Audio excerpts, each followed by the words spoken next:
네, 안녕하세요. 반갑습니다. 자, 스포츠 사회학 핵심 테마 두 번째 스포츠와 정치 부분에 대한 내용입니다. 이 스포츠와 정치 부분도 매년 출제되고 있고요. 2024년도 기출문제에서는 두 문제나 출제됐고요. 뭐 스포츠 사회학은 9개 파트가 있잖아요. 파트별로 다 문제가 고루 출제되기 때문에 모든 파트를 다 잘 이해하시고 학습을 하셔야 되고요. 이 파트에서도 중요한 부분은 딱 정해져 있기 때문에 그 부분만 여러분이 잘 학습하시면 정말 수월하게 문제 푸실 수 있으실 겁니다. 뭐 암기해야 되실 부분은 없고 뭐 책처럼 책 읽듯이 읽으시면서 이해만 하시면 쉽게 푸실 수 있으실 겁니다. 자, 먼저 스포츠. 제가 앞 강의에서 왜 정부 왜 기업들이 스포츠를 사용을 하는지에 대해서 조금 이렇게 설명을 해드렸잖아요. 그만큼 스포츠는 뭐냐? 엄청난 이 파워를 가지고 있다. 대중을 통합시키는. 그렇기 때문에 정부 혹은 정치로 혹은 기업들이 마케팅을 하기 위해 스포츠를 사용하고 있다라고 얘기하고 있는데, 그럼 정치와 스포츠는 어떠한 관계를 가지고 있냐 한번 볼게요. 자, 스포츠는 정치, 경제 및 문화적 우월성을 표출하는 수단이다라고 얘기하고 있습니다. 이 얘기는 뭐냐? 바로 이 아래 보시 점프업 1의 아래 보시면 에티즌과 세이즈의 학자가 스포츠 정치의 속성에 대해서 설명을 했잖아요. 이건 상당히 중요해요. 2024년도에도 출제됐었고 3년도, 2022년도 이거랑 연결지어서 얘기할 수 있어요. 자, 스포츠는 정치, 경제 및 문화적 우월성을 표출하는 수단. 즉 문화적 우월성을 표출하는 이거를 대표하는 거잖아요. 대표성에 관련된 내용이에요. 즉 뭐예요? 그 자국의 그런 정치, 경제, 또 어떤 그런 경제적, 문화적, 또 군사적 우월성을 나타내기 위해서 우리가 스포츠를 사용을 하잖아요. 그 내용이고요. 두 번째, 스포츠의 조직화로 인한 이제 조직 과정의 권력이 이제 배분이 된다라고 얘기할 수 있어요. 이건 무슨 내용이냐? 바로 이 권력 투쟁에 대한 내용이잖아요. 예를 들면 뭐 선수와 구단주 간에 이제 분배되는 이제 권력들, 또 혹은 더 나아가서 이런 국제 기구와 그다음 나라별, 그다음 선수와 선수, 이게 서로 관계에서 권력 배분이 이루어지잖아요. 이건 권력 투쟁과 또 관련되는 거고요.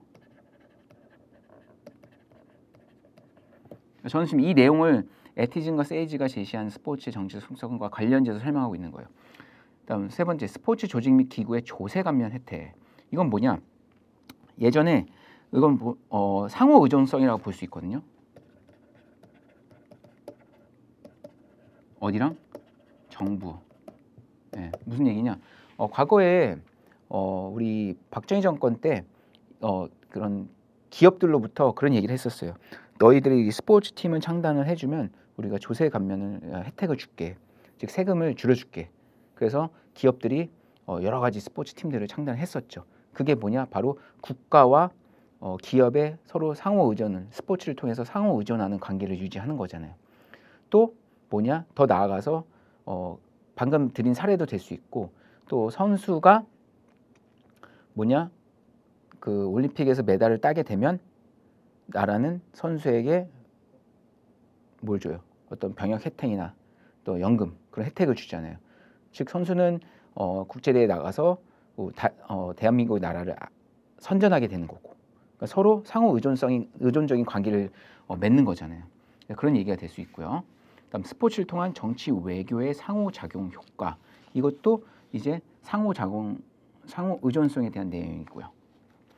그다음 스포츠의 제도적 특성에 이제 기인한다. 이거는 무슨 내용이냐? 바로 보수성에 대한 내용이거든요.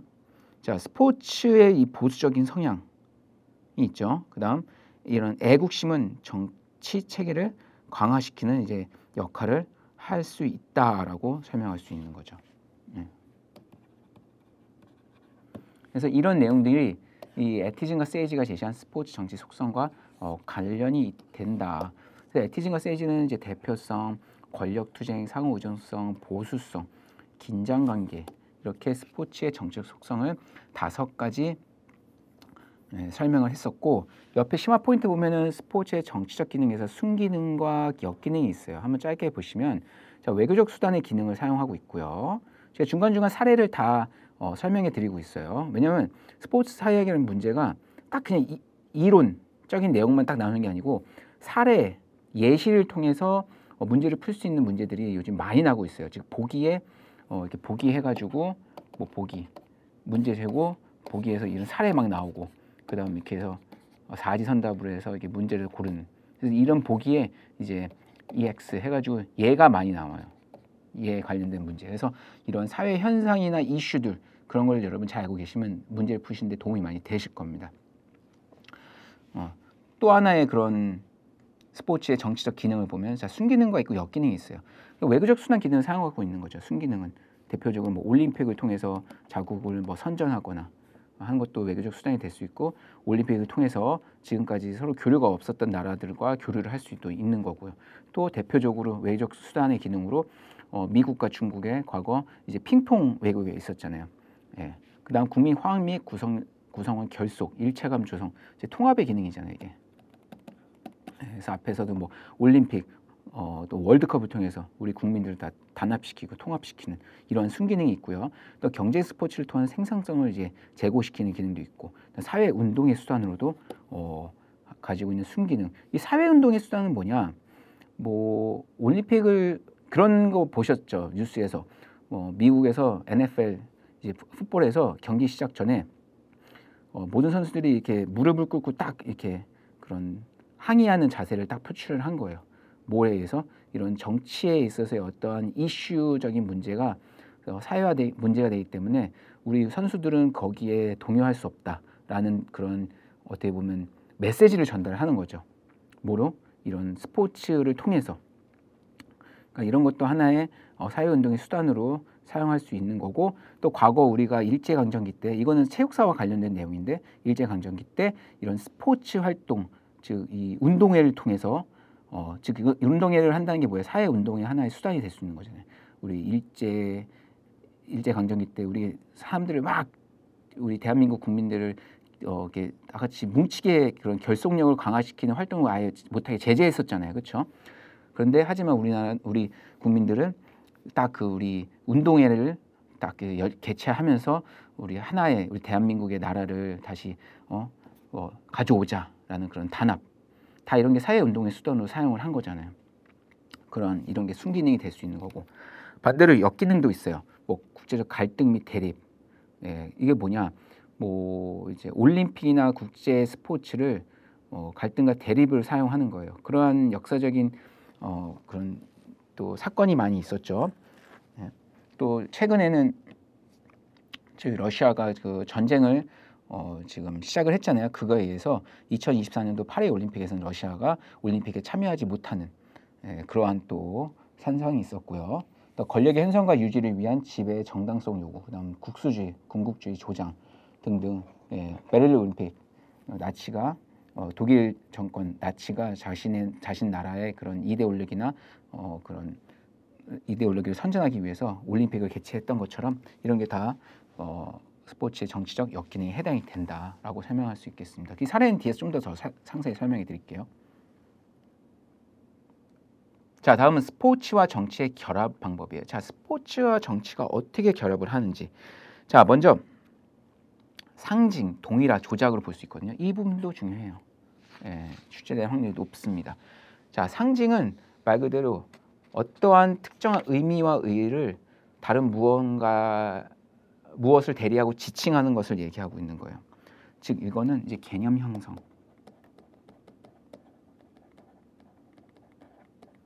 그다음 의식의 체계화를 얘기할 수 있는 겁니다. 예를 들면 경기에 임한 선수는 당연히 개인이 아니죠. 나라를 위한 뭐 그래서 국가대표라고 얘기하잖아요. 개인이 아닌 국가를 대표하는 이제 사람으로 얘기할 수 있고요. 인물로. 그다음 승리는 뭐 궁극적 어떻게 보면 개인이 잘해서 승리한 거지만 국가의 영광으로 뭐 해석할 수 있는 거죠. 그래서 이 상징에 대한 예로 뭐 국가에 대한 연주, 뭐 국기 개양 등등이 이제 상징에 되는 거고요. 여기에는 뭐 국가주의, 민족주의, 인족주의, 그다음 지역주의, 분리주의 다 상징이 있는 거잖아요, 그렇죠? 그다음 동일화는 뭐예요? 이제 자아가 이 상징을 매개로 해가지고 선수 개인이나 팀을 자신과 일체화하는 행동을 동일화라고 얘기할 수 있는 거예요. 즉 자아가 그 역할을 수행하기 원하는 타자에게 감정을 이입시키는 것을 얘기하는 거죠. 그래서 그 예로 뭐 지역 연고제나 뭐 팬덤 현상, 각 지역마다 어떤 스포츠 팀이 또 있잖아요. 그러면 그 지역을 얘기하면 그 스포츠 팀과 동일화돼 가지고 거기에 스며들어서 자아를 거기에 투영시키는 거죠. 예, 그런 게 이제 동일화라 얘기할 수 있고, 그래서 상징을 매개로 선수 개인이나 팀을 자신과 일체화하는 행동, 타자에게 감정을 이입하거나 타자와 동화되는 거, 예? 타자와 동화, 그다음 혹은 감정 이입, 이런 게 동일화라고 얘기할 수 있고요. 조작은 뭐예요? 이건 조금 애매할 수도 있는데 우선 예를 먼저 볼게요. 자, 한일 스포츠 대결을 앞두고 일본 극우 세력이 과거사 관련 발언으로 우리나라에 대한 적대감을 불러일으켜 이용하는 격언을 조작이라고 얘기할 수 있어요. 즉, 이 스포츠를 가지고 이런 조작적 행동을 한다는 거죠. 예. 즉, 상징과 동화는 뭔가 의미적인 거잖아요. 그렇죠? 근데 조작은 좀 부정적인 걸로 얘기할 수 있어요. 이 상징과 동화를 좀 극대화하기 위해서 인위적으로 개입하는 행동을 얘기하는 거예요. 해서 예를 들면 뭐 선동적으로 국가 목적 수단으로 이용을 하는 건데, 뭐 사회를 지배하는 뭐 풍토, 정치 체계, 정치 지도자의 성향에 따라서 뭐 강도가 좀 달라질 수 있지만, 뭐 이런 게 좀 정치 권력이 단기적 효과를 위해 상징 동일화보다는 선동적 조작을 이용을 한다라고 얘기하는 거죠. 대표적으로 얘기하는 게 조작을 하는 게 정치 관련해서 많이 사용하고 있는 거예요. 예, 정치 권력이. 그래서 스포츠와 정치 결합 방법에는 크게 세 가지 상징과 동일, 조작이 있다라고 얘기할 수 있겠습니다. 자, 스포츠에 대한 정부의 정치적 개입에는 사회 통합, 예, 앞에 설명드렸죠. 국가의 정체성 제고, 국가 통합, 민족주의, 네 번째 국가 지역사회 경제발전 촉진 등등 있고요. 자, 지역사회 경제발전 촉진 뭐 할까요? 자, 올림픽 하게 되면 인프라가 있어야 되잖아요, 먼저. 그럼 그 지역의 인프라를 개발하고 그럼 그 지역의 경제발전을 促진시키는 또 역할을 할 수 있는 거죠. 뭐 우리 평창 올림픽도 그렇고 대표로 1986년 서울 아시안 게임, 1988년 서울 하계 올림픽을 하게 되면서 서울 그 송파구에 있는 지역을 이제 발전시키고 그걸 계기로 해가지고 우리나라 생활체육이 급속도로 발전하고 더 나아가서 경제 발전이 됐잖아요, 그렇죠? 그런 촉매 역할을 했잖아요. 그다음 국위선양 나라 그런 국제대회에 나가가지고 메달을 따게 되면 나라 선수가 우승했지만 나라를 대표하는 거기에 이제 상징을 주는, 예. 그다음 지배 올록에 부합하는 가치 및 성향을 강조하게 되는, 예. 또 그러한 목적을 가지고 있다라고 얘기할 수 있겠습니다. 그래서 훌리아는 또 스포츠에 대한 정치적 개입 목적을 6가지를 얘기했어요. 뭐냐, 공공질서를 이제 보호, 체력과 신체 능력을 유지, 그다음 집단, 공동체, 국가의 위신과 힘 증진, 동일성, 소속감, 통일성의 의미 증진, 지배적인 이데올로기와 함께 일관된 가치관 강조, 그다음 경제 성장, 촉진 등등의 이런 내용 6가지를 정치적 개입 목적으로 설명을 했다라고 하는 거 한 번 알고 계시면 되고요. 위의 내용들하고 비슷한 내용들입니다. 그래서 훌리안 학자는 이렇게 또 얘기를 했구나라고 알고 계시면 도움이 되겠죠. 이 내용이 조금 어려울 수 있어요. 지배적인 이데올로기와 함께 일관된 가치관 강조. 이건 무슨 내용이냐? 뭐 예를 들어서 사례를 말씀드리면 2차 세계대전 이후에 냉전 시기가 오잖아요. 그때 이 자유민주주의와 이 공산주의 이데올로기가 서로 대립을 했었어요. 그래서 올림픽에 있어서 80년대와 84년 올림픽에는 이런 얘기가 있어요. 80년 하고 84년 올림픽은 반쪽 글씨가 반쪽 올림픽이다라고 해서 한 해는 이제 민주주의 국가들이 참여를 안 했고 반대로 또 한 해는 이제 공산주의 국가들이 참여를 안 했어요. 그래서 이때 이 시기는 반쪽 올림픽이다라고 얘기를 하고 있는 겁니다.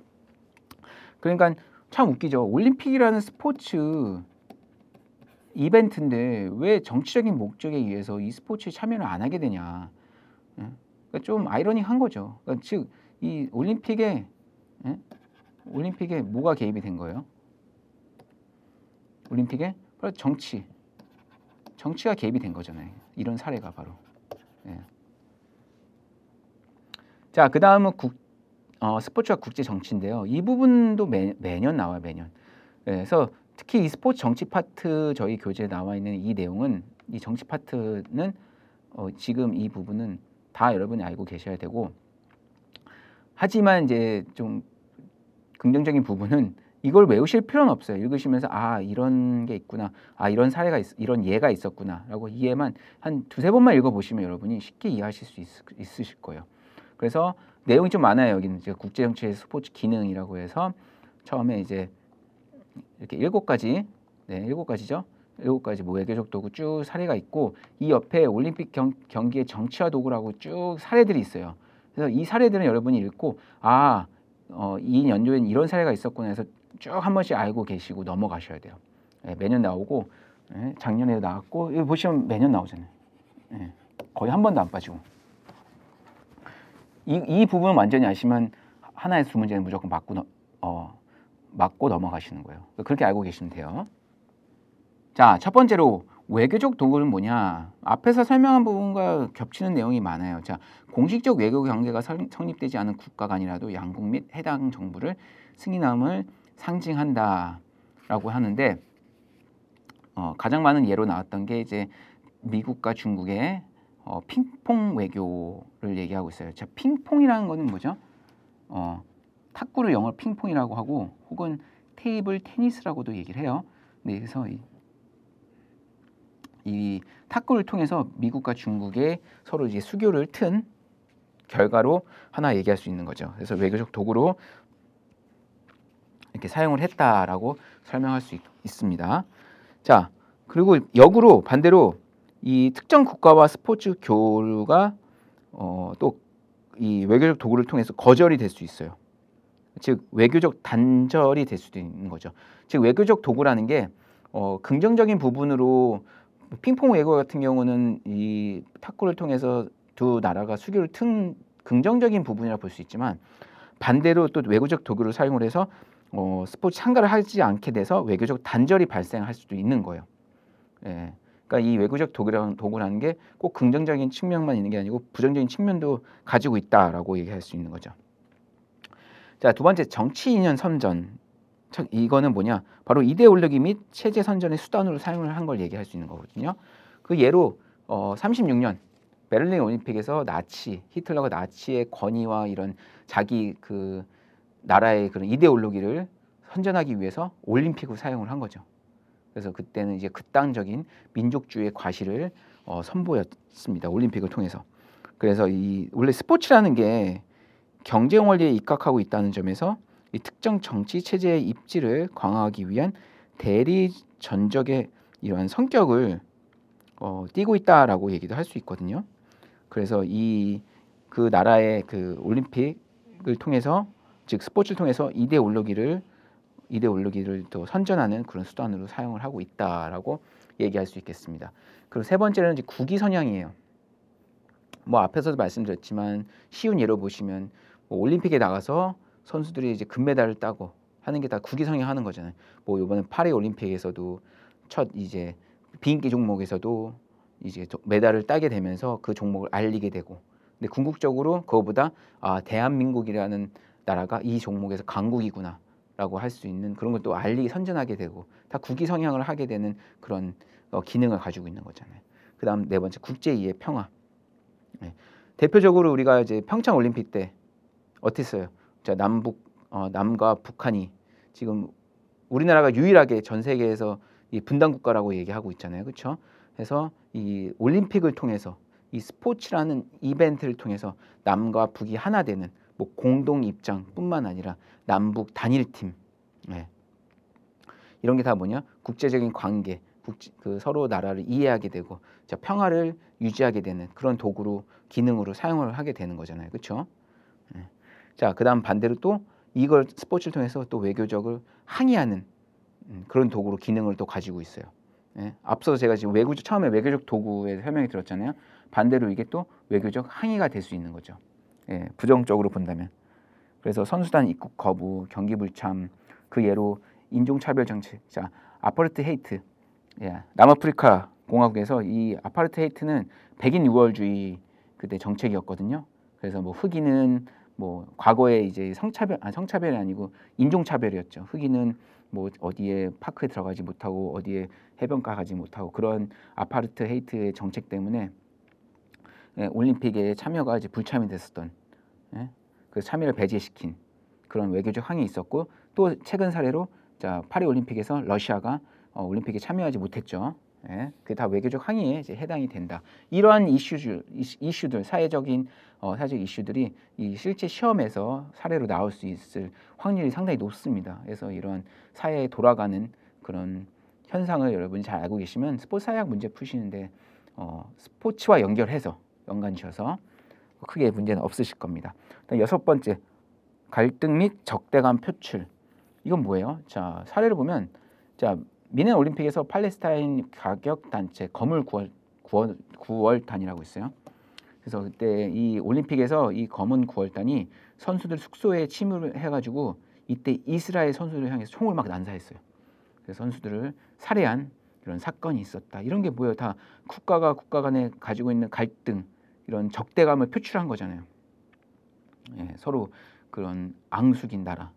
예, 그래서 이런 게 또 부정적인 측면에서 보면 갈등 및 적대감을 표출하는 그런 사례가 됐었다. 그래서 이런 얘기가 있어요. 스포츠는 뭐다? 총알 없는 전쟁이다. 즉 우정으로 무장한 전쟁, 즉 무기 없는 전쟁이다라고 설명을 하고 있는 거죠. 예, 이런 얘기가 있을 정도로. 자, 그 다음은 이제 국가 경쟁력을 표출하는 기능으로 사용하고 있어요. 어떤 기능? 자, 이 올림픽을 개최한다는 자체가 정말 천문학적인 돈이 들어가요. 특히 이 동계올림픽은 잘 나라에서 안 하려고 하거든요. 왜냐하면 동계올림픽은 이 종목 특성상 그 갖춰야 될 인프라가 너무 많은 거예요. 그리고 종목 특성상 뭐 이게 서로 경기장 하나에서 쓸 수 있는 그런 게 많이 없기 때문에 반대로 하계올림픽은 그런 올림픽 스테디움 하나 있으면 이 안에서 육상도 할 수 있고 뭐 축구도 할 수 있고 다양하게 사용할 수 있어요. 그리고 또 올림픽이 끝나고 나서 그거를 이제 생활체육의 그 저변 확대를 통해서 그런 인프라를 또 사용할 수 있게 또 오픈을 하거든요. 근데 특히 동계 스포츠 같은 경우는 그런 인프라를 구축해도 나중에 이거 향후 시설을 운영하는 데 있어 상당히 어려움도 많고 또 유지 비용이 많이 들기 때문에 동계 스포츠는 잘 개최를 안 하려고 하거든요. 국가에서도. 하지만 즉 이 말은 뭐예요? 우리나라가 올림픽을 나라에서 올림픽을 개최한다는 건 뭐예요? 우리나라가 이렇게 올림픽을 개최할 만한 그런 경쟁력이 있어. 예, 즉 이런 경쟁력을 표출한다는 거죠. 예, 그래서 이런 메가 이벤트를 나라에서 유치를 하고 있다. 아시다시피 우리 대한민국의 나라가 이런 4대 그 그랜드슬램이라고 얘기하거든요. 그랜드슬램. 그게 뭐냐? 바로 4대 메이저 메가 이벤트를 모두 개최한 나라 중에 하나예요. 예, 대단한 거죠. 정말 이 전 세계에 봤을 때 대한민국 이런 나라 정말 이런 표현은 그렇지만 땅콩만 정말 작잖아요. 근데 이런 작은 나라에서 이런 메가 이벤트를 말씀드리는 것처럼 이벤트 하나 할 때마다 천문학적인 금액이 들지만 이런 이벤트를 모두 개최한 나라인데 그 4대 메이저 이벤트가 뭐냐? 첫 번째, 자, 올림픽. 자, 하계 올림픽도 하고 동계 올림픽 다 했잖아요. 그렇죠? 정말 대단한 거예요. 그리고 그다음 월드컵도 개최했었죠. 월드컵. 2002년에. 자, 88년도에 하계 올림픽, 그다음 2018년도에 평창 동계 올림픽 했었고요. 그다음 2002년도에 이제 월드컵도 했었고. 그다음 이제 F1이라고 있어요. 포뮬라 1이라고 해서 엄청 그런 빠른 자동차들 레이스 경주 있거든요. 그것도 그렇게 우리나라에서는 인지도는 많이 떨어져요. 잘 모르시는 분도 많은데 이제 해외에서는 그런 포뮬라 1, F1 경기하면 엄청나게 인기가 많거든요. 그런 것도 하나의 메가 이벤트 중에 하나예요. 그것도 개최했었고요. 그다음 또 세계 육상 선수권 대회, 그다음 세계 수영 선수권 대회 다 개최를 했었어요.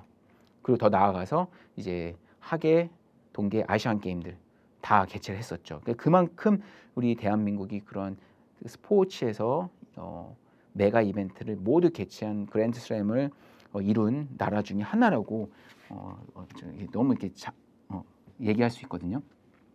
대단한 나라예요, 여러분. 예.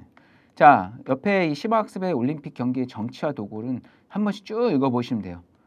꼭 한번 꼭 보셔야 됩니다. 네. 자, 그래서 스포츠와 정치 파트는 이제 여기서 마무리하고요. 한 파트 한 번 더 할게요. 이렇게 파트가 끝나고 나서 이렇게 기출 문제랑 이렇게 예상 문제 이렇게 쭉 있거든요.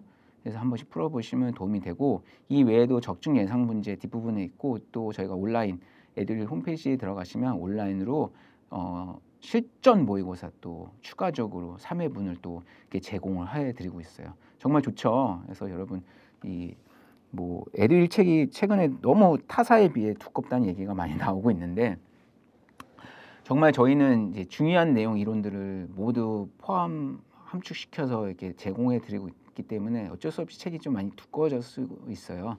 하지만 이제 뭐 그래도 정말 필요한 내용들이니까 저희 에듀윌 책 많이 이제 홍보해 주시고요. 뭐 깨알 홍보하네요. 네, 자 그럼 이제 그 다음은 이제 핵심 테마 3이에요. 네, 이번 영상은 이제 핵심 테마 3까지만 강의를 하고 이제 마무리하겠습니다. 자, 첫 번째 보시면 이 파트에서도 최소 한 문제, 많으면 2문제가 출제되고 있어요.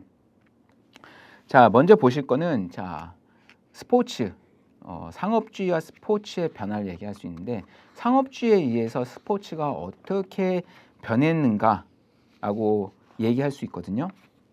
그게 오늘날의 스포츠는 이렇게 상업주의가 된 옆에 이 내용을 가기 전에 한번 볼게요. 예, 이걸 보시면 여러분이 좀 쉽게 이해하실 수 있어요. 자, 상업주의 스포츠가 출현하게 된 배경이 있어요. 배경이 아니고 조건. 어떠한 조건을 갖춰야 되냐? 그게 뭐냐? 첫 번째, 자, 스포츠 기반 시설 구축을 위한 거대 자본이 필요해요. 자, 스포츠라는 거는 시설 베이스예요. 시설 기반. 뭐 여러분이 스포츠를 즐겨서 아시겠지만 어떠한 이 시설, 장비 없이는 스포츠를 즐길 수 없어요. 한번 생각해 보세요. 내가 그냥 심지어 동네 앞을 걷는다 해도 뭐가 필요해요? 운동화가 필요하고 또 운동복이 필요하잖아요. 예, 장비랑 시설 베이스, 또 어떠한 종목, 농구, 축구, 배구 다 종목별 그 특유의 종목의 특성화에 맞는 장소가 필요하잖아요. 그래서 이런 스포츠 기반 시설 구축하기 위한 거대 자본이 필요하고요. 그다음 인구가 밀집되어 있는 도시, 즉 이건 도시화라고 얘기할 수 있어요. 이거는 이제 자본화, 도시화. 그래서 그 다음은 자본주의 시장 경제 체제, 자본화죠 이것도. 그 다음 소비 문화의 발전이 돼야 되고요. 교통, 통신의 발달이 또 필요합니다. 그래서 이 내용이 뭐냐? 바로 이 자본화와 도시화, 그 다음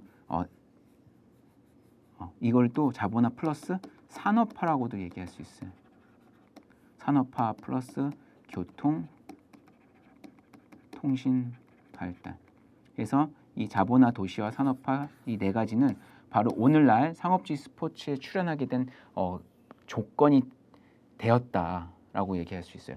근데 제가 특히 여기서도 강조하고 싶은 게 바로 이 교통, 그다음 통신 발달이에요. 혹은 더 나아가서 과학기술 발달, 혹은 이제 미디어 기술 발달. 자, 우리가 스포츠를 어디서 접해요? 뭐 스포츠라는 게 참여 스포츠와 관람 스포츠 두 가지로 구분할 수 있거든요. 참여는 내가 직접 하는 거고 관람은 보는 거잖아요. 근데 우리가 스포츠 접할 수 있는 게 관람 스포츠가 상당히 높아요. 뭘 통해서? 바로 미디어를 통해서. 이건 이제 미디어 파트에서 좀 더 상세히 얘기할 텐데, 자, 미디어가 없었으면 오늘날의 이런 상업주의 스포츠가 발생했을까요? 나타났을까요? 아니요, 절대 없었어요. 절대. 네버라고 얘기할 정도로. 그만큼 미디어는 상업주의 스포츠가 탄생되게 된 배경에 정말 이런 중추적인 역할을 했거든요. 예. 그만큼 우리가 그런 손흥민이나 황희찬 선수의 그런 해외 유명한 경기를 직접 볼 수 있게 된 계기는 뭐예요? 바로 미디어 때문이에요. 미디어. 그래서 미디어 때문에 또 상업주의 스포츠가 출현하게 된 거예요. 예. 그래서 이걸 통해서 어떻게 되냐? 바로 이러한 변화들이 나타난 거죠. 자, 어떤 변화? 첫 번째 보면 구조의 변화. 예. 거기는 규칙과 제도, 프로그램 구성의 변화. 자, 프로그램 구성. 쉬운 예로, 자, 파리 올림픽. 자, 전 세계가 시청을 하잖아요. 그렇죠? 근데 그거 아세요, 여러분? 자, 전 세계가 시청하는데 나라별로 또 잘하는 종목들이 있잖아요. 특히 우리 아시아는 이런 배드민턴, 양궁 그런 쪽 잘하잖아요. 그쪽 그런 종목들을. 그래서 이 나라에 맞춰서 이 나라의 국민들이 그 낮 시간대 보기 편한 시간대로 맞춰서 종목 경기 시간을 배치했다고 합니다. 예, 정말 세밀하죠. 그러니까 거기에 그게 뭐에 반영이 된 거냐면 상업주의 때문에 반영이 된 거죠. 예, 그만큼 거기에 맞는 이제 프로그램이 구성하고요. 그리고 뭐 이런 뭐 세미파이널 뭐지 그다음 이제 파이널 경기 뭐 챔피언스 리그나 이제 야구 플레이오프 그런 정말 이제 빅 이벤트잖아요. 근데 그런 걸 낮 시간대 해봐요. 사람들이 볼 수 있을까요? 못 보잖아요, 그렇죠? 그러니까 언제예요? 저녁 시간대 사람들 퇴근하고 나서 다 같이 모여서 볼 수 있는 그런 시간대로 편성할 수밖에 없는 거잖아요. 근데 여러분 생각하시면 운동선수 입장 측면에서 저녁에 경기하는 게 좋을까요? 싫죠. 그렇게 힘들게 저녁 7시 경기해가지고 10시, 11시에 끝나서 오면은 몸이 녹초가 되고 뭐 잠이 올 수 있을까요? 막 뭐 잠도 잘 잘 수도 있겠지만 선수로서는 그렇게 좋은 게 아닙니다. 하지만 어쩔 수 없이 왜 선수도 뭘 위해서 움직이기 때문에 자본에 의해서 선수가 존재하고 있기 때문에 예, 이렇게 그거에 맞춰서 프로그램이 또 구성 변화가 나타나는 거고 규칙도 뭐예요? 처음에 예전에는 농구 같은 경우도 우리 대한민국 농구 처음 했을 때 예전에 전반전, 후반전이었어요. 뭐 축구처럼 전반, 후반. 근데 이제 그게 뭐로 어떻게 변했어요? 쿼터제로 바뀌었잖아요. 쿼터제. 예, 그래서 1쿼터에서 4쿼터로 바뀌었잖아요. 그러면서 쿼터별로 나눠가지고 그 중간중간 쉬는 시간에 뭐가 들어요? 바로 광고. 광고가 많이 들어온다는 건 뭐예요? 이거는 바로 이꼴 머니잖아요. 돈. 예. 광고료라고 얘기하죠. 그래서 인기 종목의 경기 전 경기 시간대를 조절을 하거나 농구의 그런 경기의 박진감을 위해서 규칙, 뭐 3점 슛을 도입했고 또 뭐 배구나 탁구에서 랠리 포인트제를 도입을 해서 계속 그 관람객들한테 흥미와 재미를 전달하는 거죠. 그래서 이런 게 다 스포츠 내용의 변화도 되고요. 네, 여기서 또 중요한 게 경기 자체보다 이 세속적인 경기 외적인 사실을 중시하는 것도 있어요. 이건 좀 부정적인 영향이라고 볼 수 있는 거죠. 또 뭐? 심미적 가치보다 영웅적 가치. 심미적 가치는 뭐예요? 바로 경기 내용보다 이 영웅적 가치는 뭐예요? 이 스타 플레이어가 어떠한 그 예를 들면 골을 어떻게 해서 넣는가 보다 스타 플레이어 운동선수들이 골을 넣고 예를 들면 어떠한 뭐 세레머니를 했고 멋있는 그런 행동을 했는지 그런 영웅적 가치를 더 중시하는 거죠. 예, 경기 내용보다. 그다음 전시 효과에 대한 요구가 이제 증대됐다. 이렇게 내용 변화가 나타났고요. 그다음 스포츠 목적의 변화. 자, 과거에는 이제 아마추어리즘이었거든요. 근데 요즘은 이제 전적으로 이제 프로페셔널리즘으로 바뀌었죠. 예. 아마라는 뭐예요? 돈을 안 받는 거예요. 프로는 돈을 받는 거. 이렇게 쉽게 구분하시면 돼요. 자, 스포츠 경기의 흥미와 재정적 이익 창출을 위한 위락적 부산물로 바뀌어졌다. 스포츠 목적이 바뀌었다. 그래서 대표적으로 이제 올림픽을 또 얘기할 수 있는 거죠. 예. 그래서 올림픽 정신에 앞서 설명드린 것처럼 초창기의 올림픽 정신. 최초 올림픽은 어디서 이제 그리스에서 시작했잖아요. 그리스 아테네에서. 그래서 시작했던 아테네에서의 올림픽 정신이 오늘날은 많이 좀 어떻게 좀 바뀌었다, 변화됐다라고 얘기할 수 있고요. 일단 조직도 마찬가지로 변화되고 있어요. 대부분의 대회는 뭐 대중매체, 팀 구단주, 후원자의 목적 영위를 위한 이제 쇼가 되고 있고요. 그게 뭐냐? 특히 우리나라 같은 경우는 구단들, 팀, 뭐에 다 뭐가 끼고 있어요? 플러스 기업. 기업은 이런 구단들, 팀을 왜 운영할까요? 바로 기업의 광고 수단으로 사용하고 있잖아요. 다 이런 게 뭐예요? 이 후원자들의 목적 영위를 위한 쇼로 볼 수 있는 거죠. 네. 즉, 뭐 최근에 또한 팀이 야구 구단 팀을 인수하거나 그러면서 그 팀의 기업의 로고를 딱 유니폼에 넣고 전적으로 홍보 수단으로 사용을 하고 있는 거잖아요. 자, 이런 식으로 상업주의에 따라서 스포츠에 이런 영향을 받고 있다. 그래서 코클리라는 학자는 상업주의와 관련된 스포츠 변화의 예시로 다음과 같이 얘기했습니다. 예. 한 번씩 좀 읽어보시면 돼요. 어려운 내용 없습니다. 자, 결승전 경기는 경기 시장을 조정하고요. 앞에 설명해 드렸죠. 순위가 결정된 경기 중 역전될 때 광고 시간을 넣거나 뭐 연장을 하거나 전적인 상업주의죠. 그다음 이제 광고 수익과 골든아워 비율을 증가시키기 위해 저녁 경기 시간대, 그렇죠. 그다음 이런 결승전다운 경기가 많이 거행될수록 팀 조정 및 리그 게임 순위를 이제 조정을 한다. 그런 얘기도 있었어요. 너무 이제 당연히 이 팀이 당연시하게 우승되는 그런 시즌이 있잖아요. 그래서 일부러 그거를 너무 시즌이 빨리 종료되지 않게 하기 위해서 조금 이런 게 불법 행위 조장이지만 승부 조작이 또 이루어졌던 그런 리그도 있었습니다. 네. 왜냐하면 이러한 그런 순위 결정, 결승전이 빨리 그런 플레이오프가 예를 들면 한 팀의 전적 우월하게 경기 끝나면 빨리 끝나잖아요. 그럼 그만큼 기업이나 그 리그 쪽에서는 벌어들인 수입이 적어지잖아요. 왜 경기력이 그런 마지막 경기들에 관심이 많은 경기들이 많이 박진감 넘치게 길어져야 그만큼 벌어들일 수 있는 수익이 많아지는 거잖아요. 이렇게 그렇죠? 그다음 경기 전문인이 아닌 연예인을 스포츠 캐스터로 이제 고용을 하는 것도 상업주의와 관련된 스포츠 예로 볼 수 있고요. 요즘 많이 보이잖아요. 네. 심지어 올림픽 때도 그랬죠. 그다음 경기 결과에 대한 흐름과 예상 및 선수의 부상 정도를 코멘트함으로써 시청자의 도박 심리를 유도하고 상업 목적으로 경기 종료 전이라도 중계를 이제 완료하고요.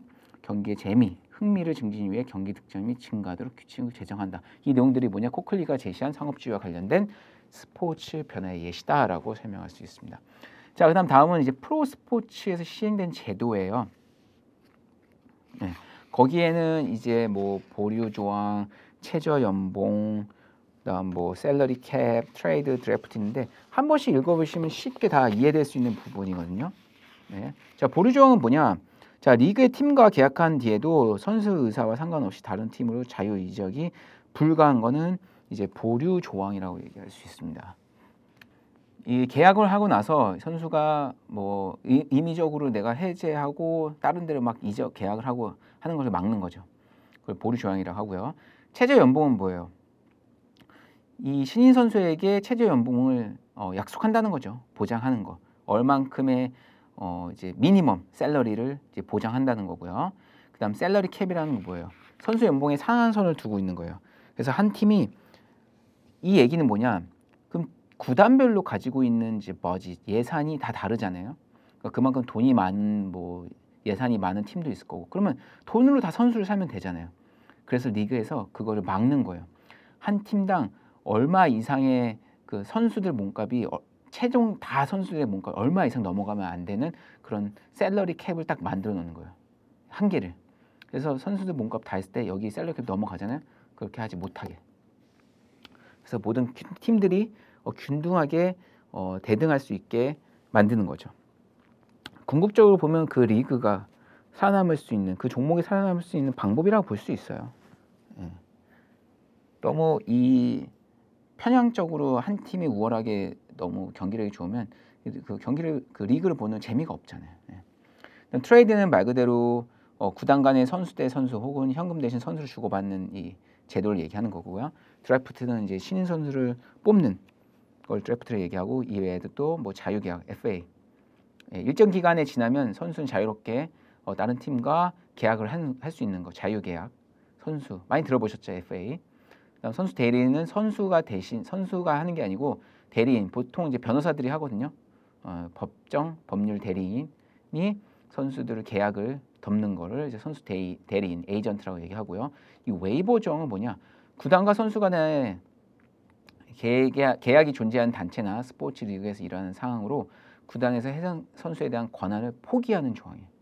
즉 구단이 선수와 계약했지만 나 이제 더 이상 이 선수하고 계약을 안 할 거에서 폐기하는 거. 즉 구단이 소유하고 있는 선수의 소유권을 포기하는 절차를 이제 웨이버 조항이라고 얘기하고 있습니다. 자, 이런 상업주의에 의한 프로스포츠의 기능에도 순기능이 있고 역기능이 있어요. 예전에 출제가 좀 됐었지만 요즘에는 많이 출제가 되지 않고 있지만 또 출제될 확률이 좀 있어요. 자, 순기능은 스포츠 관람을 통해서 각종 스트레스 해소, 생활의 활력소의 역할을 하고 있고요. 그다음 뭐 사회 통합 기능, 지역 사회 연대감. 앞에랑 내용이 좀 비슷한 내용이 많아요. 그다음 아마추어 선수에게는 이 프로로 갈 수 있는 어떤 그 기회를 만들 수 있는 거잖아요. 예. 그리고 경제 발전 및 고용 증대, 그다음 스포츠 용품 개발에도 큰 기여를 하고 있다. 반대로 이 역기능도 있는데 프로스포츠의 급속한 발전은 뭐다? 바로 아마추어리즘 및 스포츠 본질이 퇴조하는 또 길이다. 근데 그거는 무조건 아셔야 돼요. 이 스포츠 육성 그 2024년도에 출제된 문제거든요. 스포츠 육성 모형으로 해가지고 이제 피라미드 모형과 이제 낙수 효과 모형, 그다음 선순환 모형이 있는데 즉 그게 무슨 내용이냐? 자, 생활체육 기반 생활체육, 그다음 엘리트 체육 기반. 근데 저는 이 생활체육이 무조건 기반이 먼저 돼야 된다고 생각을 해요. 생활체육에서 이 엘리트 체육 선수를 육성해야 더 많은 선수를 육성할 수 있고 더 많은 그 저변이 확대될 수 있다라고 얘기할 수 있는데 이 얘기를 왜 하냐? 자, 아마추어 선수들 없이는 프로가 존재할 수가 없는 거예요. 네, 무슨 말인지 아시겠죠? 아마추어 선수가 있어야 거기서 프로로 갈 수 있는 거지. 프로 선수가 있다가 아마추어로 가? 그거는 말이 안 되고 아마추어 선수가 있어야 바로 프로 스포츠도 존재를 한다는 거죠. 아마추어 선수는 또 어디서 나와요? 바로 이 생활 스포츠에서 나오는 거죠. 처음에 우리 아이들이 생활 스포츠를 통해서 스포츠를 접하죠. 예, 스포츠를 배우잖아요. 그러면서 점차적으로 나 스포츠가 너무 좋아. 그러면서 선수로 등록을 하는 거잖아요. 그때 이제 아마추어 선수가 되는 거잖아요. 그러면서 점차적으로 이제 거기서 어디로 가는? 바로 프로로 가는 거잖아요. 그래서 아마추어는 무조건 존재해야 된다. 예. 그래서 아마추어 기반 베이스가 먼저 돼서 이제 프로 스포츠가 기반이 돼야 프로 스포츠가 더욱더 발전할 수 있다라고 얘기할 수 있는 거죠. 그다음 반대로 역기능에는 고도로 발전한 스포츠로 인해서 도박의 행위 심화. 이게 뭐예요? 대표적으로 이제 승부 조작을 얘기할 수 있는 거죠. 예. 이런 역기능이 있다. 자, 다음은 이런 스포츠 메가 이벤트. 메가 이벤트라는 건 뭐예요? 뭐 올림픽, 뭐 월드컵을 대표적으로 얘기할 수 있습니다. 이런 경제적 기능.